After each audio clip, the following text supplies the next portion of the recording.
So I call this lecture The Empire Unravels.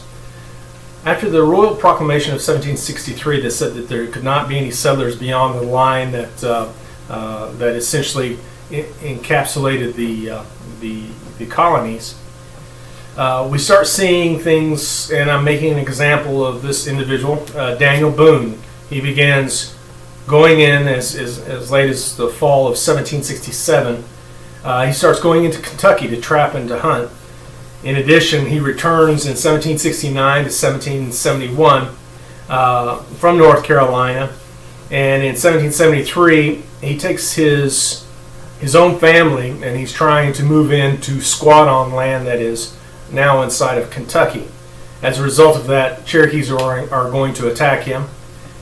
His son is captured, tortured, and murdered, whereupon the survivors turn back. I like how it says he was murdered.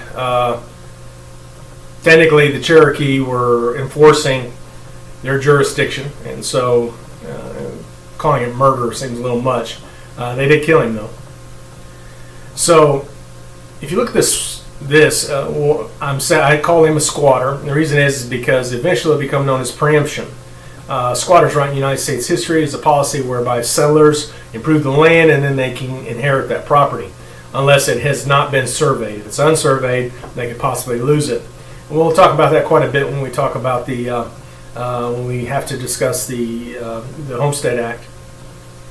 So Congress, in the Declaration of Independence, said about the king, one of their complaints was, he has excited domestic insurrections among us and has endeavored to bring on the inhabitants of our frontiers the merciless Indian savages, whose known rule of warfare is an undistinguished destruction of ages, sexes, and conditions. So, one of the problems that you're seeing here that the colonies are addressing during the Revolutionary War is the fact that so many of the Indian tribes are allied, and we're going to cover that quite a bit here in a little bit. But the reason that I call it the Empire Unravels is if you look at this, beginning in 1774, England is dealing with the first Anglo-Marathon War. Essentially, their holdings in India are coming undone. The people of India don't like the East India Company and the way that it's behaving. And then, as soon as America declares its independence in 1776, the War of American Independence eventually expands from 1775 to 1783. The reason this becomes important is because three countries that have had to deal with England, there was the Anglo-French War, Franco War, the Anglo-Dutch War, which is how Great Britain got a hold of New York, which was at the time New Amsterdam, and the Anglo-Spanish War. Well, as early as 1778, the French will enter into the war on the side of the colonies, and then by 1779, the Spanish will enter into the war on the side of the colonies, and by 1780, the Dutch will enter in on the side of the colonies. So you can see that empires that have been in the Americas and that are also across the world as well are starting to support what's going on with the American Revolution, because it's just an extension of the French and Indian War. If you want to be quite frank about it, it's just another. The Revolutionary War fits as this is French and Indian War, which is the 7 Years' War, Part 2. So, as early as 1774, Cornstalk, a leader of the Shawnee, begins leading attacks against what's now West Virginia. It was still part of the colony of Virginia. As a result, the governor named Dunmore will move towards the Shawnee and attack specifically the Mingo and the Delaware, Ottawa, Miami, and the Wyandots. All tribes, as you know, were part of the Northern Rebellion, as I like to call it, the Great Rebel Alliance. So when we start talking about this alliance in the North, you can see that its impact, even into the Revolutionary War period, is going to become significant. As a matter of fact, a Mingo chief, in which the Mingo are technically Seneca and Cayuga, they're not part of the Seneca-Cayuga Iroquois. They set up their own community, and so, but the Mingo, the chief's name is Pluckeminhonote. I don't know.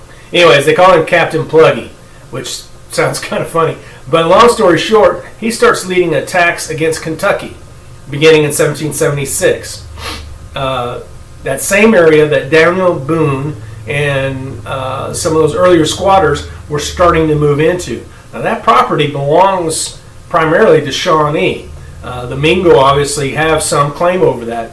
But what you're starting to see here is tribal resistance towards the incoming settlers, the squatters. By 1777, the Iroquois Confederacy, which was 635 years old by this time, starts breaking apart. The reason being is the Seneca, Cayuga, Onondaga, and the Mohawk throw in with Britain based on the treaty. Two significant leaders that fought for Great Britain at this time are Cornplanter, who was the Seneca chief, and Joseph Bryant, who's, I can't ever say his tribal name, who's the Mohawk chief. Now what's interesting is the Oneida and the Tuscarora. The Tuscarora, as if you don't remember, were part of that fight in North Carolina, and then they fled and moved in with the Five Nations, making it the Six Nations. So what we're seeing now is the split and the fracture in the Great Iroquois Confederacy. And as we move on down south, Alexander McGillivray, also known as Hopithi Miko, begins attacking sites that America has inside of what's now Georgia. If you remember, just vaguely, we talked about the fact that they had signed treaties with during the Yamasee, right after the Yamasee War, they'd signed treaties with Oglethorpe, and so now they're starting to push back against expansionism. On April 1781, Dragon Canoe leads a confederation, specifically of Chickamauga, Cherokee, some Creeks, some Shawnee, and Chickasaws, and they begin attacking Fort Nashboro, which is Nashville. It's in their attempt to preserve the Cherokee land holdings, and so that was called Battle of the Bluffs, and